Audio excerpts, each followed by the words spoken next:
Hello and welcome to my Ask the Attorney Anything live stream. I'm Rebecca Zung. I'm so happy to be here with all of you. This is my chance to connect with all of you and answer your questions. And I'm really happy to see that I already have several here. And so I want to make sure that if you haven't subscribed, that you do that now so that you'll know when I go live.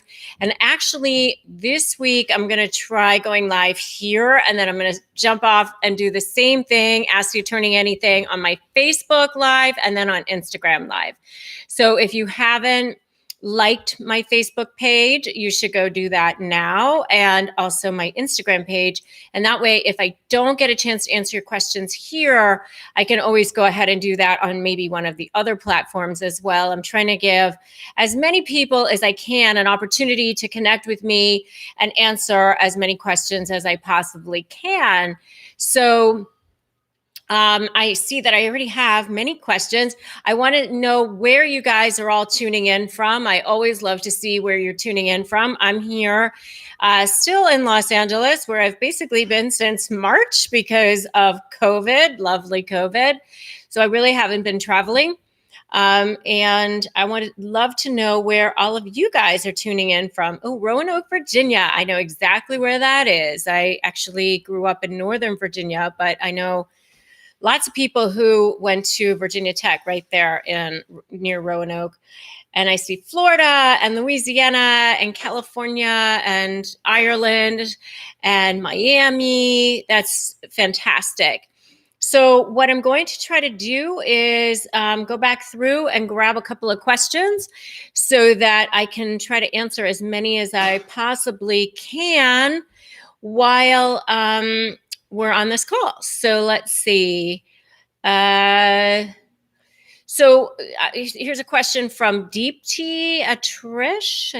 I hope I'm saying that name right. Long-term marriage, 20 plus years, covert narcissist, and alcoholic living with another woman. Sounds like a real peach. Will the assets still be divided in half, even if he was irresponsible and do not own them? I'm not quite understanding the do not own them thing, but let me just say I'm not licensed as an attorney in probably most of the places where you all are from. I'm licensed as an attorney in Florida.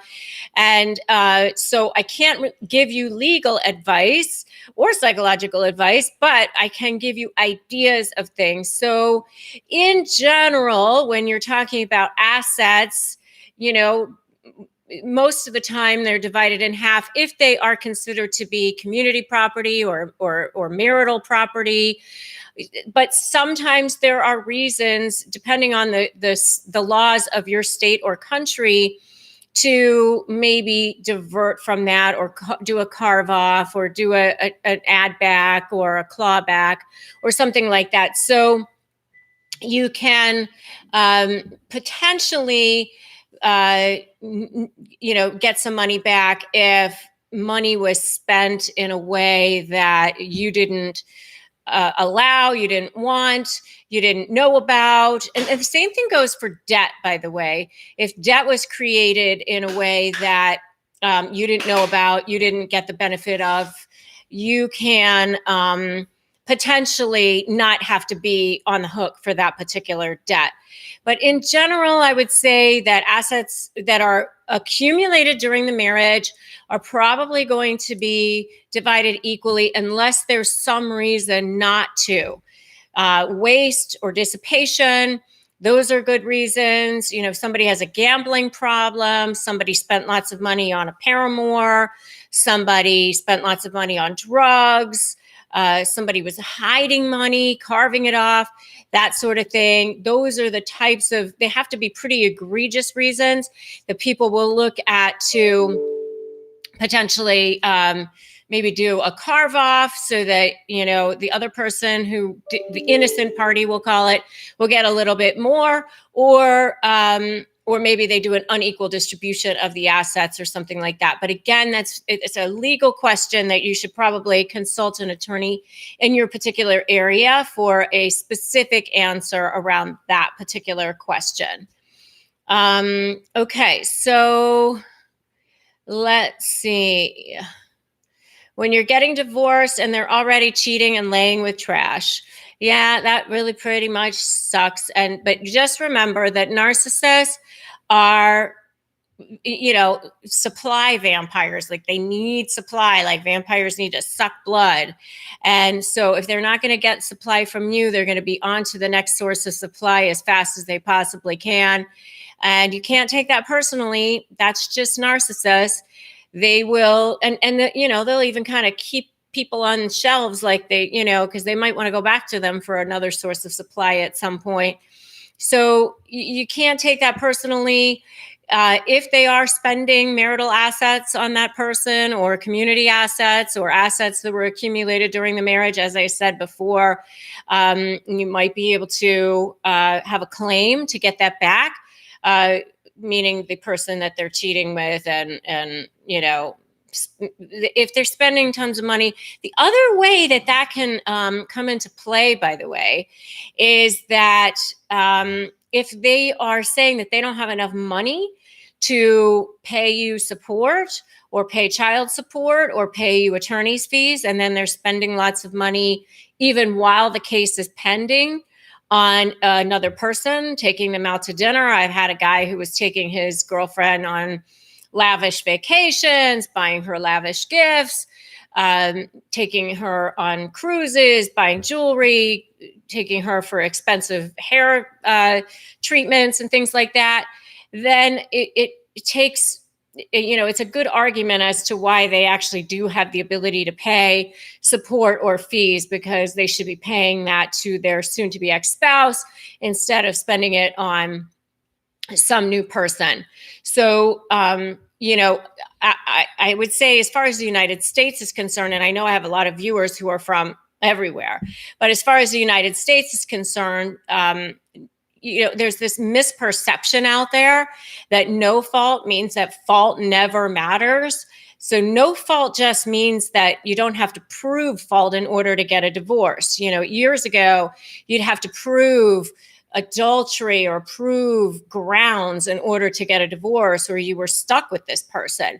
Nowadays, you don't have to prove those grounds. The grounds are just something very general, like it's irretrievably broken or something like that.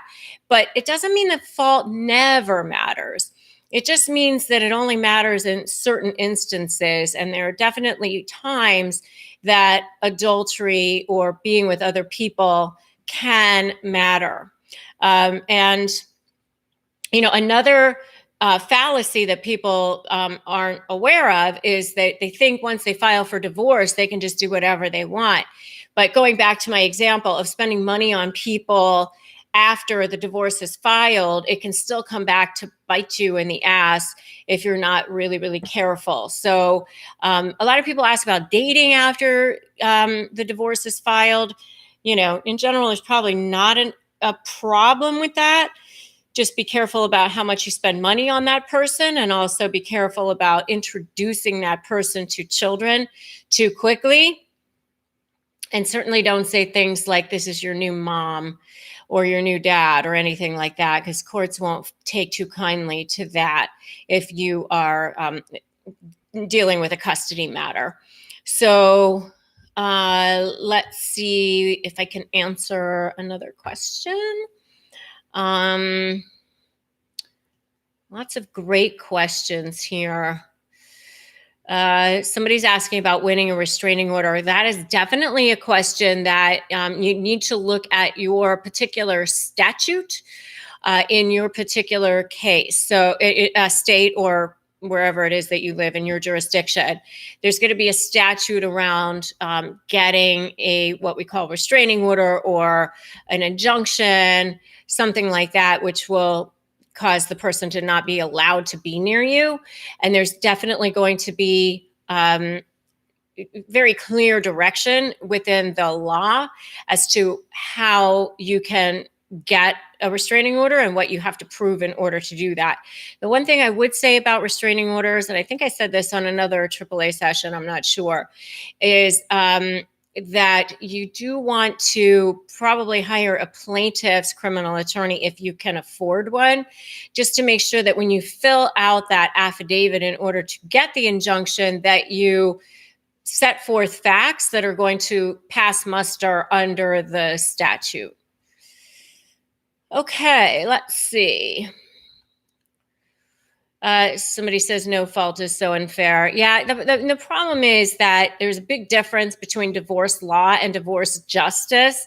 The court of divorce is not a place for justice. It's a place to apply the law. And judges are tasked with applying the law. And the law just says things like, here's how you divide property. Here's what you look at for support. Here are the factors you look at for best interest of the child, or here are the factors that you looked at are for child support. There's just laws that are laid out, and the courts are just set up to apply the law. They're not set up to mete out justice for people. So they don't look at things like if somebody cheated, unless there's some reason to look at whether or not they cheated. So again, like if they spent money on that person, maybe it's that I've seen cases where they've given the spouse a sexually transmitted disease as a result of that they picked up as a result of their cheating. That's something that you could potentially maybe add like a assault or battery claim, a civil battery claim, so that you can get more of a settlement down the road. Especially if there was like intentional infliction of emotional distress or things like that. There are times that you can add a civil claim to your family law case, depending on your state, depending on your jurisdiction, for things like that. So yeah, unfortunately, there's no way to like measure out what would justice look like if somebody cheated. So other than those ways. So let's see. Advice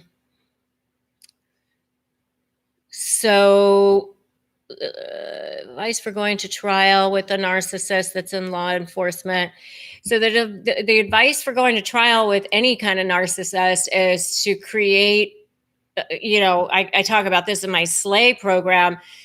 SLAY stands for strategy, leverage, anticipate what the narcissist is going to do and be 2 steps ahead of them and focus on your case. And it just goes doubly with any kind of narcissist, and especially a malignant law enforcement narcissist. Leverage is going to be your key. Leverage is going to be your key, and the leverage is going to be tied up in that narcissistic supply, because that's the almighty thing for any narcissist, is that supply source. So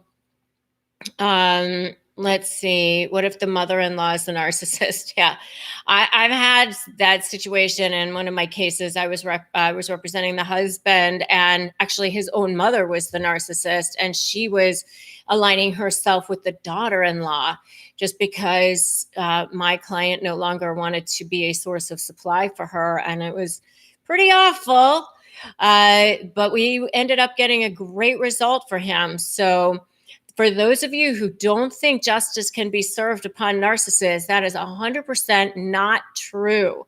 I'm here to tell you that I've gotten justice against narcissists many times. And that's why I do all of the things that I do, these lives and my programs and the YouTubes and my podcast and my free webinars and my Facebook group and all of the things that I do. So for those of you who want access to my free stuff, make sure that you have subscribed here to my YouTube channel, like me on Facebook, like my Instagram page, grab my Crush My Negotiation Prep Worksheet, which is free, which you can get at winmynegotiation.com. Join me in my private Facebook group, which is Narcissist Negotiators with Rebecca Zung. I have so much free stuff for you. You can join me at my free webinar, which is the 3 must-have secrets to communicating with the narcissist. And you can sign up for that at my website. So, I'm here to give you the tools that you need to actually get where you want to go, actual step-by-step strategies to shift the dynamic and turn the tables on these narcissists. So Thank you so much for joining me. If you want more, I'm heading over to Facebook Live right now. So if you want to jump on there, if I didn't get a chance to get to your question here, jump on Facebook Live with me right now, and I'll see if I can get to it there. Thanks so much for joining me today, and I'll see you on the next video.